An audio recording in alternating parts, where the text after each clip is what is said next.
हम लोगों ने डिफ्यूजन कंप्लीट कर लिया, ऑस्मोसिस कंप्लीट कर ली। अब नेक्स्ट जो वाटर प्लांट रिलेशनशिप के अंदर नेक्स्ट टर्म जो आता है वो है टर्गर प्रेशर का। टर्गर प्रेशर और ऑस्मोसिस इंटरलिंक्ड है। जब ऑस्मोसिस होती है तो टर्गर प्रेशर डेवलप होता है।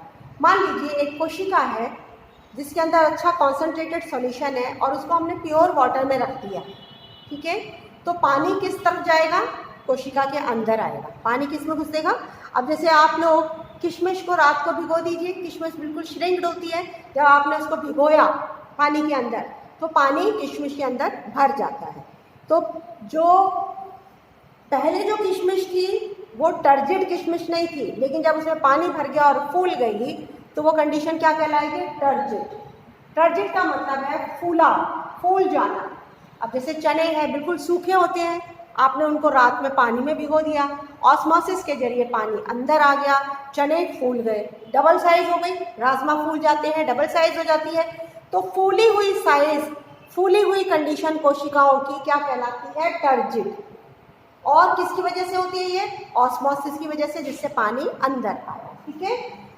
जब पानी अंदर आ जाता है तो ये साइज बढ़ती कैसे है?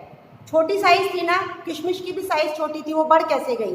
क्योंकि जब उसमें पानी अंदर आया तो उसका जो पूरा का पूरा सेल का कंटेंट है वो प्रेशर देता है किसके ऊपर? सेल वॉल के ऊपर, और सेल वॉल बाहर की तरफ खिंचती चली जाती है। जब वो प्रेशर पानी अंदर आएगा तो किस पे प्रेशर देगा? कौन सा अवरोध है जिसमें प्रेशर देगा? सेल वॉल है। सेल वॉल के ऊपर जब प्रेशर पड़ेगा तो वो सेल वॉल बाहर की तरफ खींचेगी और साइज बढ़ जाएगी। ये जो pressure cell content cell wall के ऊपर देता है उसको कहते हैं टर्गर प्रेशर। क्या कहते हैं? Turgor pressure is the pressure by cell content on cell wall. Cell wall के ऊपर सेल कंटेंट, सेल के अंदर जो कंटेंट है, लिक्विड है, वो प्रेशर देता है सेल वॉल के ऊपर, जिससे सेल वॉल बाहर की तरफ खिंचती है और साइज बढ़ जाती है। साइज बढ़ने को तो बोलते हैं टर्जिड कंडीशन, और प्रेशर जो देता है सेल कंटेंट इसको बोलते हैं टर्गर प्रेशर। ये टर्गर प्रेशर कहाँ कहाँ काम आता है? Drooping of leaves. आप देखो पानी अगर आपने नहीं दिया 2-4 दिन तक किसी पौधे में तो पत्ती एकदम ढुल जाएगी, सूख जाएगी, मुरझा जाएगी, और नीचे को एकदम जो पत्ती यूँ स्ट्रेट खड़ी रहती है, स्ट्रेट इस तरीके से रहती है या ऐसे रहती है, वो बिल्कुल ऐसे हो जाएगी। इसको बोलते हैं ड्रूपिंग ऑफ लीव्स। और अगर आपने पानी वापस डाल दिया, वो मरी नहीं है, तो वापस वो पानी मिलते ही टर्जिड कंडीशन आएगी और उसके वापस वो स्ट्रेच हो जाएगी। तो drooping of leaves and recovery. Recovery कब होगी? अगर तुमने वापस पानी डाल दिया। तो ये किसकी वजह से हो रहा है? सारा का सारा टर्गर प्रेशर की वजह से हो रहा है। इसी तरीके से opening and closing of stomata किसकी वजह से? ऑस्मोसिस एंड टर्गर प्रेशर की वजह से। लीव्स, पत्तियां फोल्ड हो जाती हैं, रात को दिन में खुल जाती हैं, ठीक है। फोल्डिंग ऑफ लीव्स, ये सारा भी टर्गर प्रेशर होता है। इसी तरीके से फ्लावर भी खुलता है, बंद होता है, कली भी खुलती है, ये सारी की सारी कंडीशंस हैं। Folding and folding of leaves, flowers, birds, opening closing of stomata, ये सब किसकी वजह से हो रहा है? टर्गर प्रेशर की वजह से होता है। आपने छुई मुई का पौधा देखा है, आप उसको टच करोगे तो टच करते ही उसका पानी जो है अंदर सेल कोशिकाओं में से वो बाहर निकल जाता है, पल्विनस की तरफ चला जाता है, स्टॉक की तरफ। तो उससे क्या होता है? पत्ती एकदम से बंद हो जाती है। थोड़ी देर बाद वो पानी अपने आप अपने नेचुरल प्रोसेस से वापस आता है और पत्ती फिर से वापस खुल जाती है। उसको कहते हैं हम छुई मुई या टच मी नॉट, और बॉटनी में माइमोसा पियोडिका। तो इस तरीके से ये टर्गर प्रेशर काम करता है। अब पढ़ते हैं हम वॉल प्रेशर, भित्ति के द्वारा दिया गया प्रेशर। जब कोई कोशिका पानी में रख दी जाती है और पानी अंदर आता है तो सेल कंटेंट जब भित्ति के ऊपर अंदर से प्रेशर डालता है तो उसको हमने क्या बोला? Turgor pressure. लेकिन भित्ति भी आसानी से उस टर्गर प्रेशर को एक्सेप्ट नहीं करती है। वो सेल वॉल अपने आप को खींचने से रोकने के लिए एक बार प्रेशर अंदर की तरफ वापस लगाती है। अब जीत जिसकी होगी, टर्गर प्रेशर ज़्यादा होगा तो बाहर की तरफ खिंच जाएगी, और वॉल प्रेशर ज़्यादा होगा तो वो खींचेगा नहीं, कोशिका बढ़ेगी, ठीक है। तो क्या होता है कि भित्ति जो सेल वॉल है वो पानी जब उसके अंदर आता है तो वो जब पानी उसके भित्ति के ऊपर प्रेशर लगा रहा है तो भित्ति भी उतना ही बराबर का प्रेशर लेकिन विपरीत दिशा में यानी अंदर की दिशा में लगाने की कोशिश करती है। यानी सेल वॉल, सेल मेम्ब्रेन और सेल कंटेंट्स के ऊपर जब विपरीत दिशा में इक्वल अमाउंट का प्रेशर लगाती है तो उसको कहते हैं वॉल प्रेशर, वो कहलाता है वॉल प्रेशर। ठीक है, ये इक्वल टर्गर प्रेशर के बराबर लगाती है और विपरीत दिशा में लगाती है।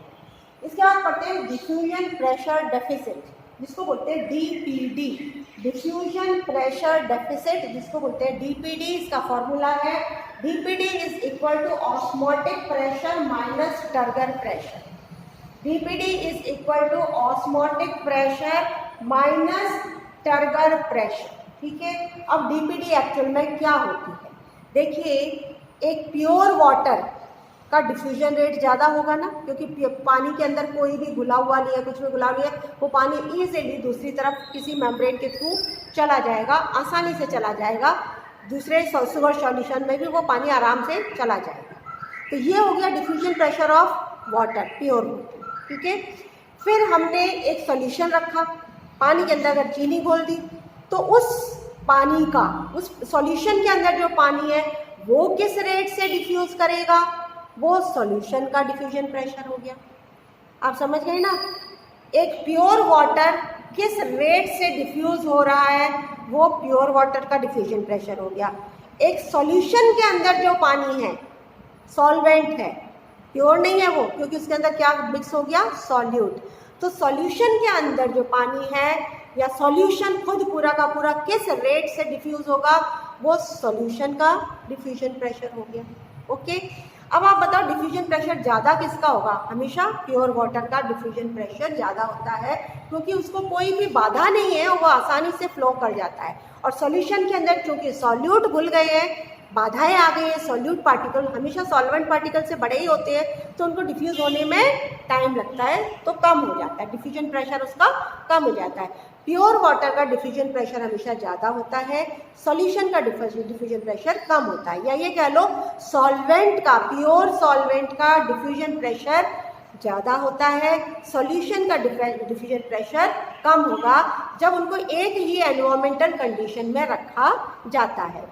तो डिफ्यूजन प्रेशर डेफिसिट का अगर हम वैसे निकालना चाहें तो diffusion pressure of solvent minus diffusion pressure of solution. Diffusion pressure solvent से डिफ्यूजन प्रेशर सॉल्यूशन का जब माइनस कर देते हैं और सेम एटमॉस्फेरिक कंडीशन देते हैं तो हमको मिलता है डीपीडी। वैसे डीपीडी का फॉर्मूला है osmotic pressure minus turgor pressure. अब एक बहुत इम्पॉर्टेंट प्रक्रिया आपको बताई जाएगी कि पानी का जो मूवमेंट है कोशिकाओं के अंदर, वो केवल ऑस्मोटिक पोटेंशियल पे निर्भर नहीं करता है। जो मैंने ऑस्मोटिक प्रेशर बताया था, हाइड्रोस्टैटिक प्रेशर जो लगा के कितना होता है वो पानी को निर्धारित करेगा। पानी की एंट्री ऑस्मोटिक पोटेंशियल के अलावा डीपीडी से भी निर्धारित होती है, डीपीडी से भी निर्धारित होती है। ये आपको एक एक्सपेरिमेंट के जरिए बताऊंगी, लेकिन उससे पहले मैंने आपको फॉर्मूला बताया DPD is equal to osmotic potential minus turgor pressure.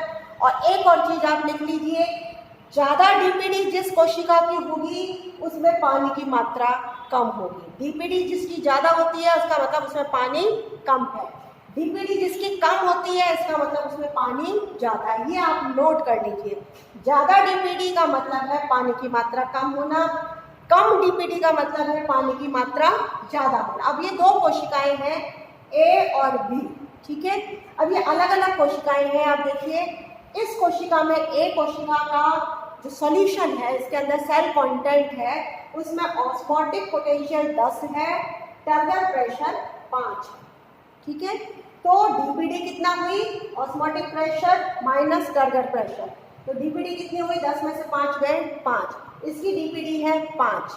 ये जो कोशिका बी है इसका ऑस्मोटिक पोटेंशियल है मान लीजिए 15 और टर्गर प्रेशर है इसका 12, तो इसकी डीपीडी कितनी हुई? 3, 15 में से 12 गए 3। अब इन दोनों कोशिकाओं का कंपैरिजन किया जाए तो इस कोशिका का डीपीडी है 5, इस कोशिका का डीपीडी है 3। डिफ्यूजन प्रेशर डेफिसिट कितना है? 3। तो इस फॉर्मूले के हिसाब से ज़्यादा डीपीडी का मतलब है पानी की मात्रा कम होना। इस कोशिका में एक कोशिका का जो सेल कंटेंट है इसमें पानी कम है और डीपीडी इसकी कम है, इसका मतलब इसके अंदर पानी ज़्यादा है। तो मूवमेंट ऑफ पानी का किस तरफ होगा?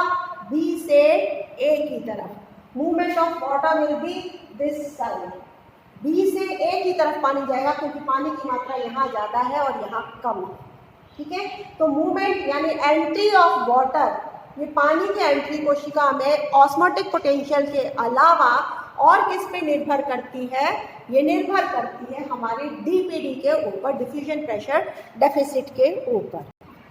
अब इस टॉपिक को यहाँ पे हम एंड करेंगे टाइप्स ऑफ सॉल्यूशन से। कितने प्रकार के सॉल्यूशन होते हैं? एक होता है हाइपरटोनिक, हाइपोटोनिक और आइसोटोनिक।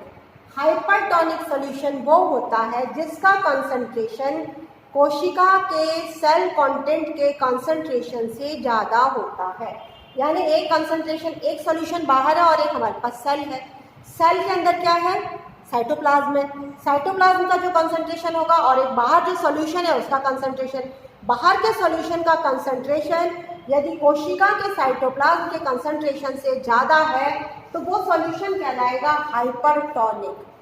यदि उस बाहर के सॉल्यूशन का कंसंट्रेशन कोशिका के साइटोप्लाज्म के कंसंट्रेशन से कम है तो उसको कहेंगे हाइपोटोनिक। और यदि दोनों का कंसंट्रेशन इक्वल है तो उसको कहते हैं आइसोटोनिक। अब इसका क्या असर पड़ता है सेल को? हाइपरटोनिक सॉल्यूशन में यदि हमने कोशिका को रख दिया तो बाहर वाला कंसंट्रेशन क्या है? ज़्यादा है। कोशिका के साइटोप्लाज्म का कंसंट्रेशन कम है। पानी का मूवमेंट किधर होगा? क्योंकि पानी अंदर ज़्यादा है, पानी बाहर कम है, तो पानी का मूवमेंट बाहर की तरफ होगा, यानी कोशिका में से पानी निकल के बाहर जाएगा। जब कोशिका में से पानी निकल के बाहर जाने लगेगा तो सेल वॉल और सेल मेम्ब्रेन, जो कि दोनों एक दूसरे से चिपकी रहती हैं, धीरे धीरे जब सेल का पानी बाहर निकल रहा है तो सेल मेम्ब्रेन सेल वॉल से छूटती जाएगी, अलग होती जाएगी और अंदर की तरफ श्रिंक होती जाएगी क्योंकि पानी बाहर जा रहा है। ये कंडीशन जो है जिसमें सेल मेम्ब्रेन सेल वॉल से अलग होती है, धीरे धीरे पानी बाहर निकल रहा है और सेल मेम्ब्रेन और सेल वॉल के बीच में एक गैप आ जाता है, इसको कहते हैं प्लाज्मोलाइसिस। ये कहलाता है प्लाज्मोलाइसिस। शुरुआत की स्टेज को हम कहते हैं इंसिपिएंट प्लाज्मोलिसिस। जब शुरुआत होती है प्लाज्मोलिसिस की, यानी पानी बाहर निकलना शुरू हुआ और सेल मेम्ब्रेन सेल वॉल से अलग होने लग गई, तो क्या कहलाती है? ये इंसिपिएंट प्लाज्मोलिसिस। फिर क्या होगा? धीरे धीरे सारा पानी बाहर निकल जाता है और पूरी प्लाज्मा मेम्ब्रेन श्रिंक हो जाती है। पूरी प्लाज्मा मेम्ब्रेन श्रिंक हो गई, ठीक है, तो उसको कहते हैं परमानेंट प्लाज्मोलिसिस। अगर हमने उसको पूरी तरीके से श्रिंक नहीं होने दिया और उससे पहले ही उस सेल को हमने हाइपोटोनिक सॉल्यूशन में डाल दिया तो पानी की एंट्री अंदर वापस शुरू हो जाएगी। पानी की एंट्री वापस अंदर शुरू हो जाएगी। हाइपोटोनिक सॉल्यूशन में डाला तो सेल मेम्ब्रेन वापस खींच करके सेल वॉल से जा करके लग जाएगी, है ना।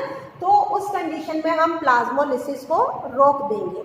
लेकिन इंसिपिएंट प्लाज्मोलिसिस होने के बाद अगर कंटिन्यूसली पानी बाहर निकलता रहा, उसको हाइपोटोनिक सॉल्यूशन में नहीं डाला, तो सेल मेम्ब्रेन पूरी तरीके से श्रिंक हो जाएगी। जब वो पूरी तरीके से श्रिंक हो गई, उसके बाद यदि हाइपोटोनिक सॉल्यूशन में डालोगे तो वो वापस रिगेन नहीं होगी, तो उसको क्या कहेंगे? Permanent plasmolysis. क्या कहेंगे? Permanent plasmolysis.